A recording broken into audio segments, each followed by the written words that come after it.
اگر کسی کری المنظر شخص کی بات چھیڑ دیں، کسی ظالم کا تذکرہ چھیڑ دیں، کسی قتل کی کہانی کو چھیڑ کے بیٹھ جائیں، ظلم، جبر اور بربریت کی کسی بات کو چھیڑ کے بیٹھ جائیں، تو اثرات اس طرح کے ذہن میں مرتب ہوں گے۔ کسی پرانے دکھ کی بات چھیڑیں تو ان باتوں میں وہ دکھ تازہ ہو جائے گا۔ کسی خوشی کا تذکرہ کریں تو چہرے پہ مسرت پھیل جائے گی۔ دکھ زیادہ ہو جائیں، بات مدینے کی چھیڑ دیں، دکھ دور ہوں گے کہ نہیں ہوں گے؟ حضرت شیخ شبلی علیہ رحمہ بہت بڑے بزرگ گزرے ہیں۔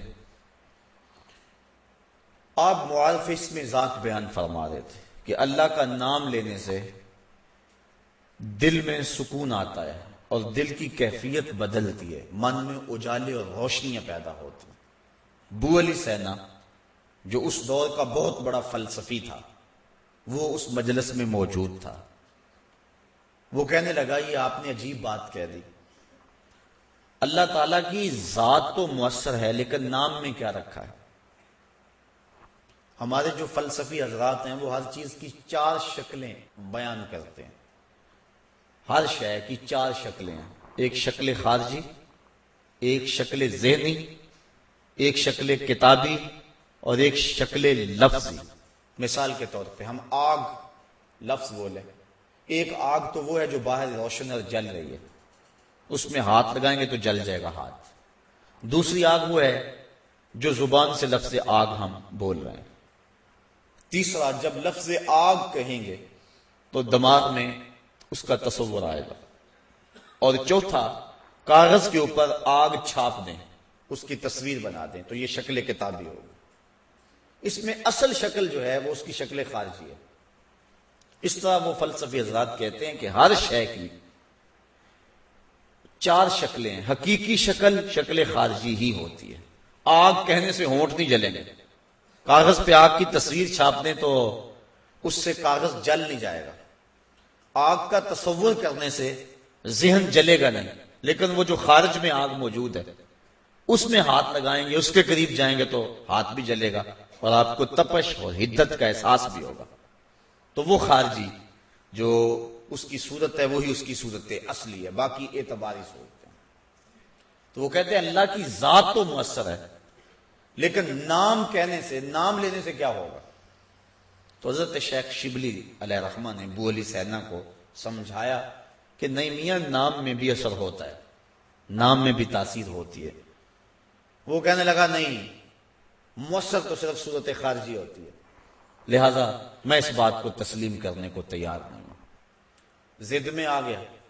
میں نے عرض کر دیا کہ بزرگوں کا ایک اپنا طریقہ ہوتا ہے۔ تو حضرت شیخ شبلی تھوڑا سا غصے میں آ گئے اور فرمانے لگے بو علی سینا، میں تیرے سے کیا بات کروں، تو گدھا ہے۔ اس کے سرخیاں آ گئی چہرے پہ، غصے سے لال پیلا ہو گیا۔ مجھے گدھا کہا بڑی مجلس میں، اتنا بڑا فلسفے کا امام، زمانہ میرے نام کا معترف، اتنی کتابیں میں نے لکھی۔ تو حضرت شیخ شبلی مسکرا پڑے، فرمانے لگے دیکھا نا، گدھے کے نام سے تیرے چہرے کا رنگ بدل گیا۔ تو کہا جب گدھے کے نام میں اتنا اثر ہے کہ تیرے چہرے کا رنگ بدل سکتا ہے تو کیا اللہ کا نام لینے سے دل کا رنگ نہیں بدل سکتا؟ تو اس کا نام لو گے تو دل بدلے گا اور دل قرار پائے گا، دل کو نور نصیب ہوگا، دل کو اجالا ملے گا اس کے بابرکت نام لینے سے۔ اس لیے جب زبان سے بندہ اللہ اللہ کہتا رہتا ہے تو اس کے اثرات اس کے دل پر مرتب ہوتے ہیں، اور کثرت سے ذکر کرنے والا شخص اس کا دل پر نور ہو جاتا ہے۔ بلکہ ہم نے تو تصوف کی کتابوں میں پڑھا ہے، جب کوئی شخص ایک مرتبہ اللہ کہتا ہے، اللہ تعالیٰ اس کی طرف نظر رحمت سے دیکھتا ہے، اور جس کی طرف اللہ تعالیٰ نظر رحمت سے دیکھ لے اس کے 70 گنا جل کے راکھ ہو جاتے ہیں۔ اور جس نے اٹھتے بیٹھتے چلتے پھرتے وظیفہ یہی رکھا، پھر اس کے من میں کتنے اجالے اتریں گے، کتنی روشنیاں اس کو نصیب ہوں گی۔ تو کہا یا ایھا الذین آمنوا اذکروا اللہ ذکرا کثیرا، اے ایمان والو اپنے رب کا کثرت سے ذکر کرو۔ اور میرے اور آپ کے آقا و مولا حضور نبی رحمت صلی اللہ علیہ وآلہ وسلم نے ارشاد فرمایا اللہ کا ذکر اس انداز سے کرو کہ لوگ تمہیں مجنون کہیں یہ تو پاگل ہو گیا. بلکہ ایک روایت امام طبرانی نے بیان فرمائی ہے کہ اللہ کا ذکر اس طرح کرو کہ منافق تمہیں تانا دے کہ ریاکاری کر رہے ہو. اس انداز کے ساتھ تم اس کا ذکر کرو. میرے حضور قبلہ عالم فرماتے ہیں اٹھ دی بیندی ٹر دی پھر دی ستے آنتے جاگ دی نام جھپ دی روتے کھپ دی ویخ سر اس راگ دی نام جھپیاں قرب ملدا نام دی کر پوری سام شیشے وچ کستوری جے کر پھر ضرورت کاگ دی. تیرے تو سب کچھ اندر ہی رکھا ہوا ہے, تو ذرا غور تو کر, تفکر تو کر, ذرا اس کو آواز تو دیکھ کے دیکھ.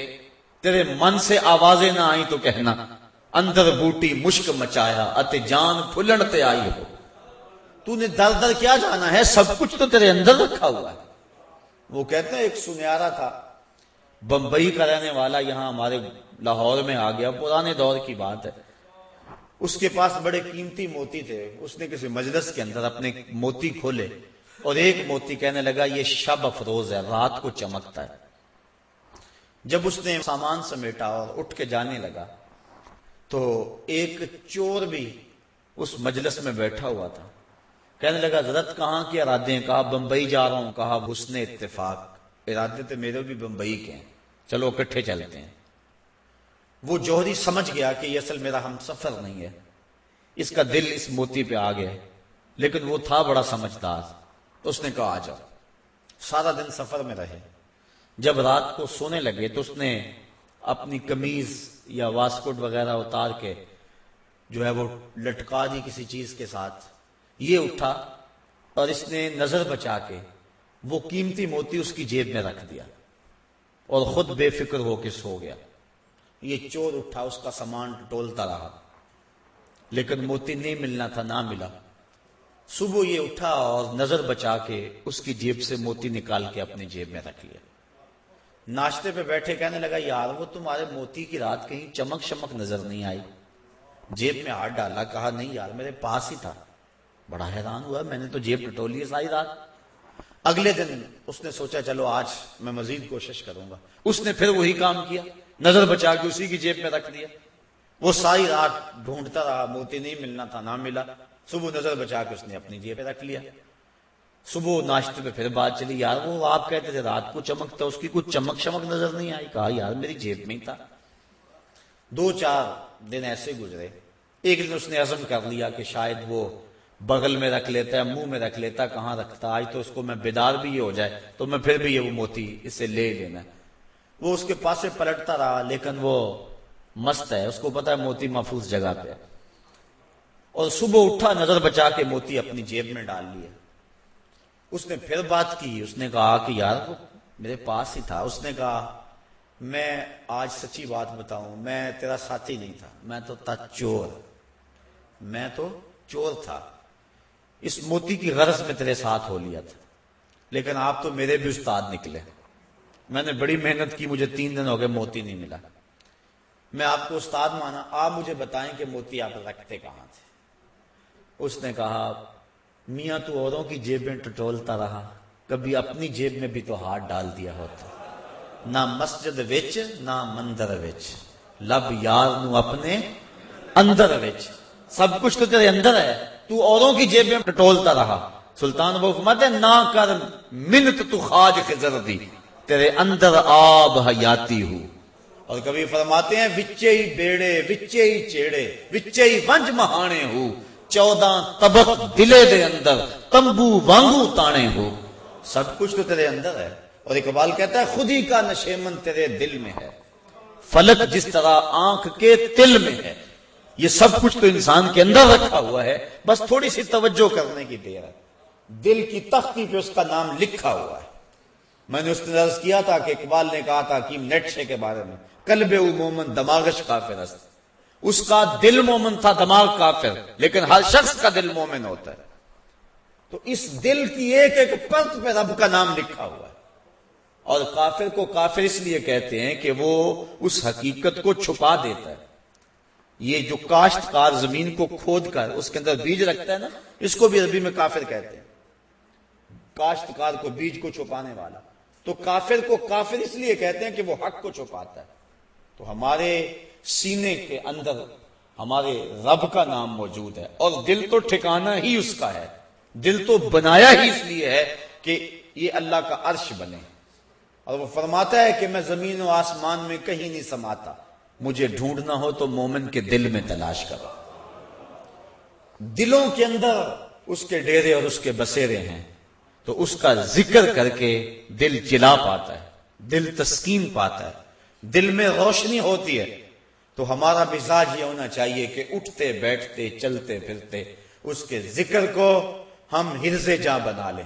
جب بندہ ایک مرتبہ کہتا ہے سبحان اللہ، زمین آسمان کے درمیان جتنا فاصلہ ہے سارا نور سے بھر جاتا ہے۔ یہ برکتیں ہیں ذکر کی۔ اس کا نام تو لے، کوئی معمولی نام ہے؟ جب زبان پہ اللہ کہتا ہے 14 طبق روشن ہو جاتے ہیں۔ یہ اتنا بڑا نام ہے، یہ اتنا بڑا وظیفہ ہے کہ اس سے بڑا کیا وظیفہ ہو سکتا ہے؟ اس کا نام، اس کا ذکر۔